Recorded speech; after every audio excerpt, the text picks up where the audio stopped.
Alright, well, I just got done watching the season 2 premiere of Hannibal, and wow. Now, this, this is why, this is why I fell in love with this show last year and actually named it probably my favorite TV show of the year. Even better than Game of Thrones. And at this point, Game of Thrones is going to be hard pressed to top this because the second season of Hannibal kicked off really, really well. They took it slow, and they didn't go for the cheap cop out or the cheap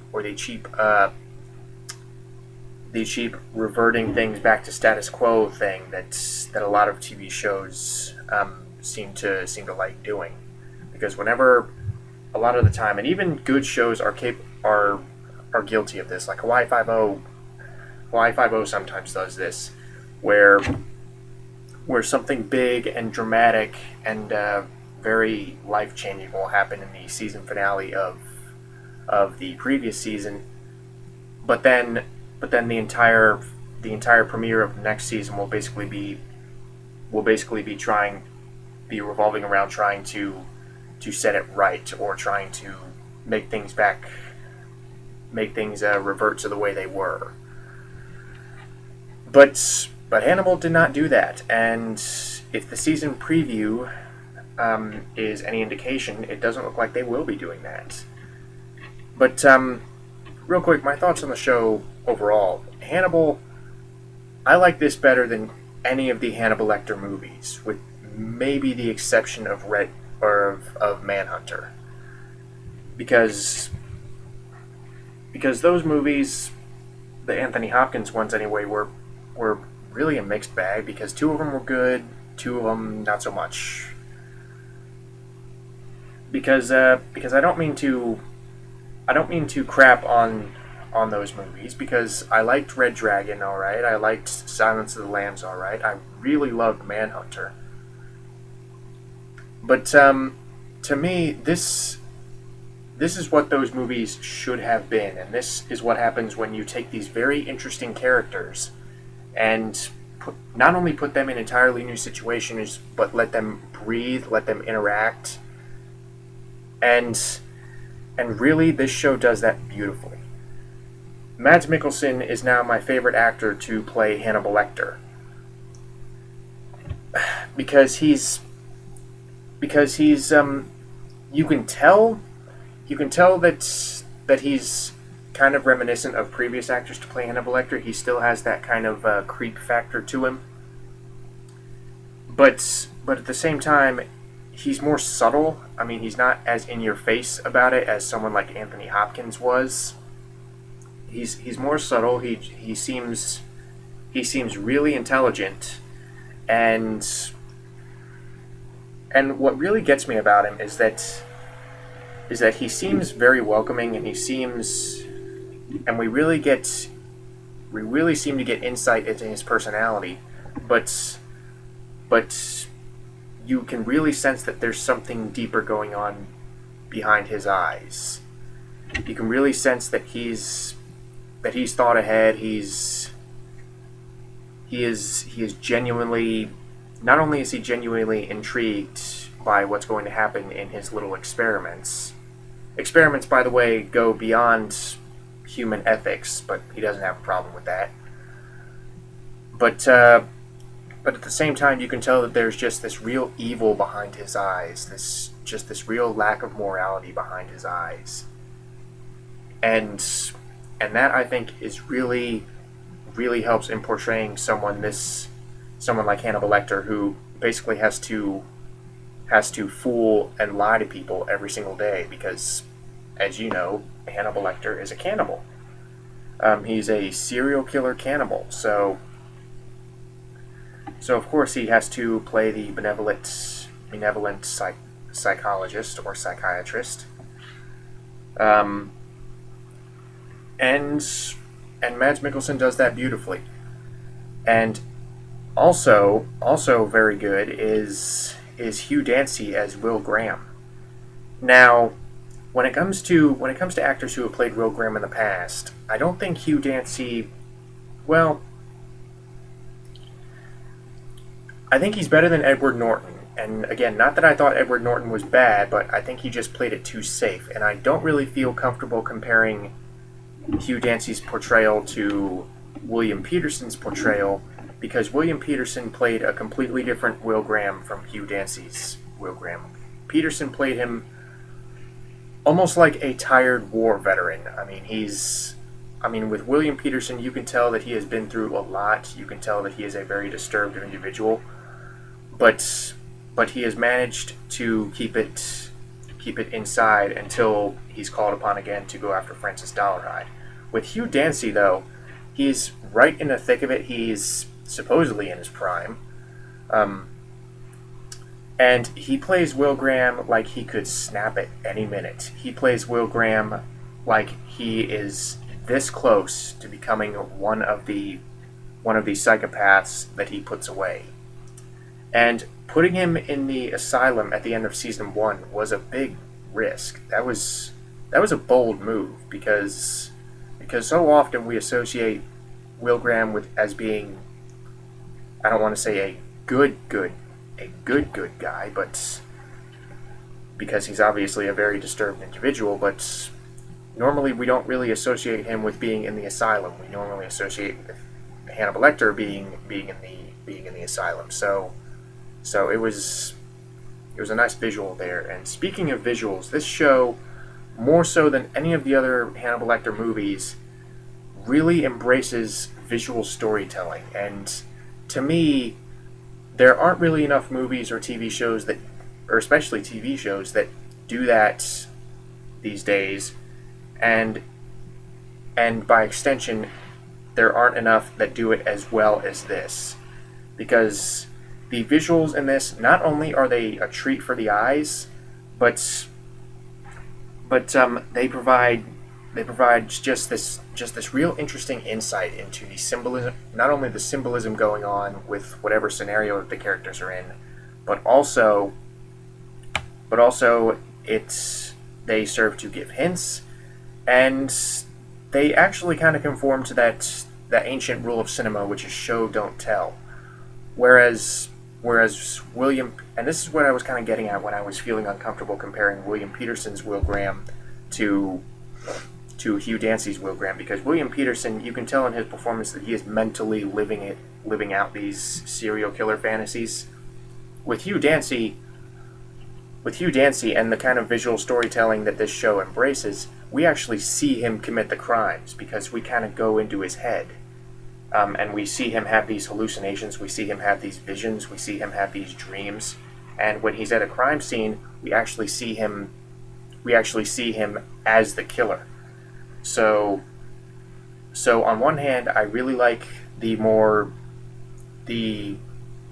visually subtle approach of Manhunter, but on the other hand, it is nice to see this type of character from a fresh perspective and trying to do something visually different with him, and I think they really pull that off. And this episode, like I said before, this does not revert things back to status quo, because Will Graham is still very much a serial killer in the eyes of many people. And despite his claims that Hannibal Lecter is responsible for the serial killings in season 1, and for being the Chesapeake Ripper and so forth, everyone thinks that he has gone insane. Everyone thinks that he committed the murders because he blacked out several times.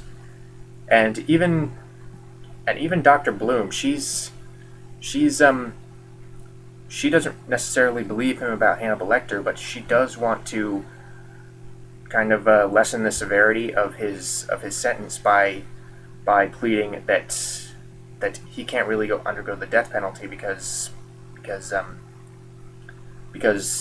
his crimes were committed unconsciously, because he was having this kind of this episode. So even she doesn't really believe him, and she's at least season 1 would have us believe she's almost kind of a love interest, because she takes care of his dogs in this episode. And so even her not to be fully in support of him, she still comes to visit him, and she obviously doesn't want to believe that he's responsible, and she even filed a report against Jack Crawford, Lawrence Fishburne's character.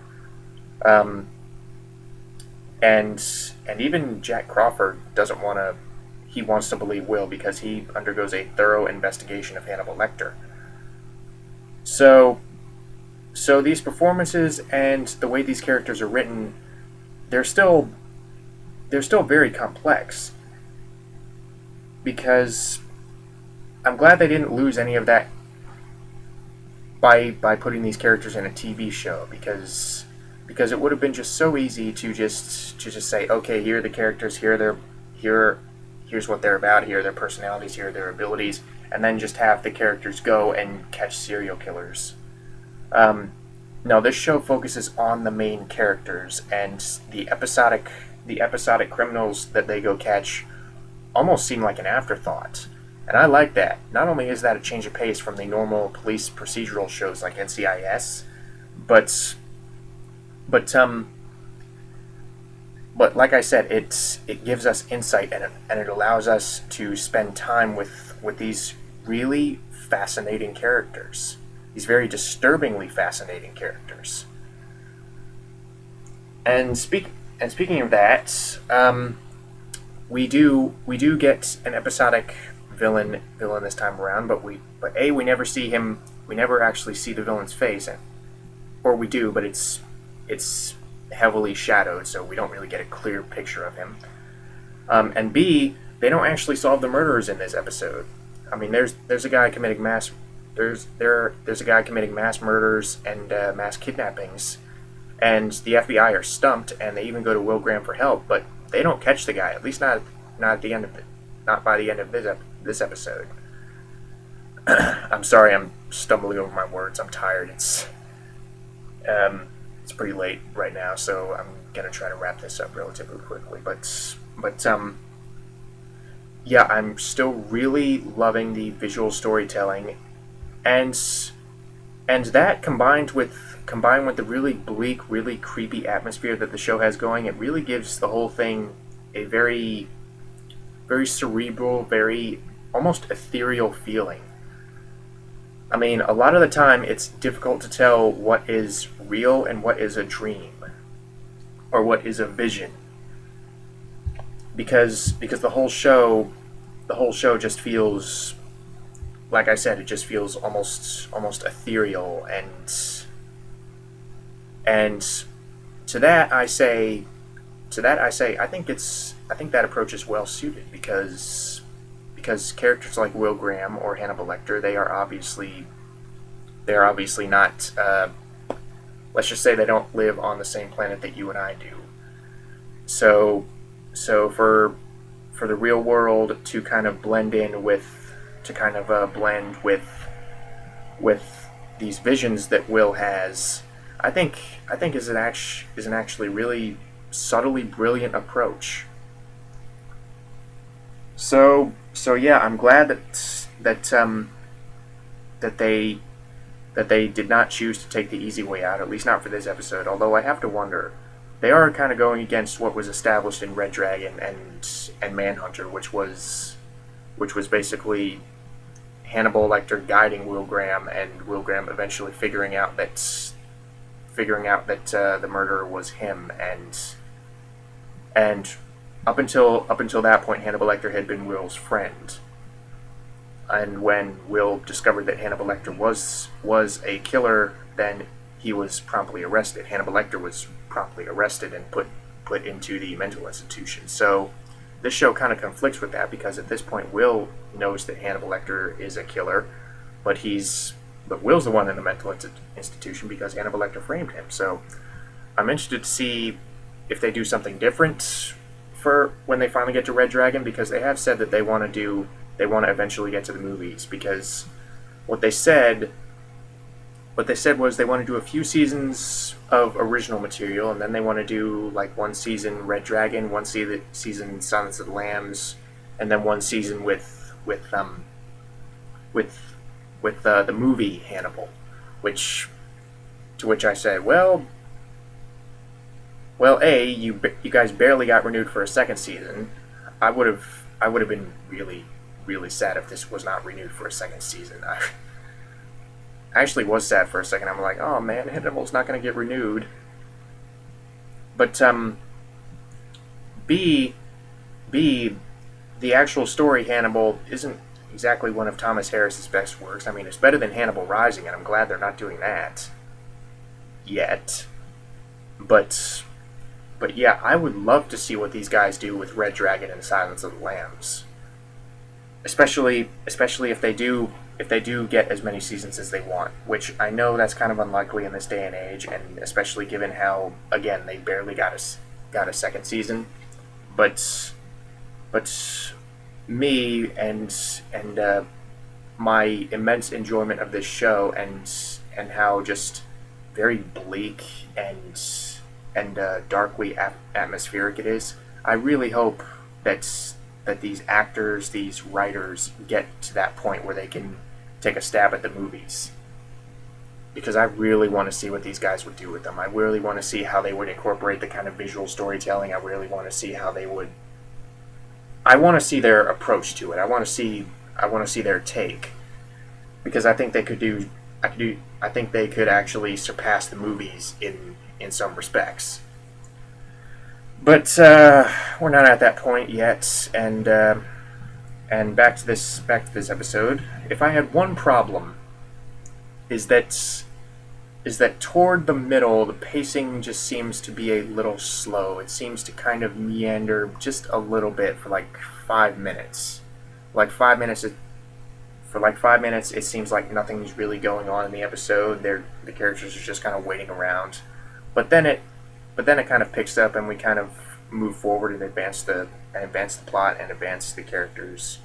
So that's my one gripe. It kind of loses its stride around the halfway point, but it promptly picks up said stride before the end of the episode again. So yeah, I was really impressed with the season premiere, and that's even considering how much I love the first season. I was still impressed with the premiere of the second season, and I really hope they do not go for some cheap way out to try and tie it into the movies or try and make it match up exactly with the movies, because I really like the unexpected twists and the unexpected plot threads that they're incorporating, like giving Hannibal a psychiatrist played hauntingly enough by Gillian Anderson, who also does a really good job. And Carolyn, I can't pronounce her last name, but she plays Dr. Bloom. She's really good. I'm glad they've incorporated her character so much into these stories.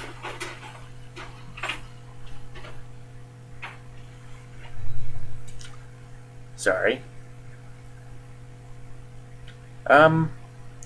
Yeah, I just really liked this season premiere, and I'm looking forward to the rest of the season, so we'll just see where it goes.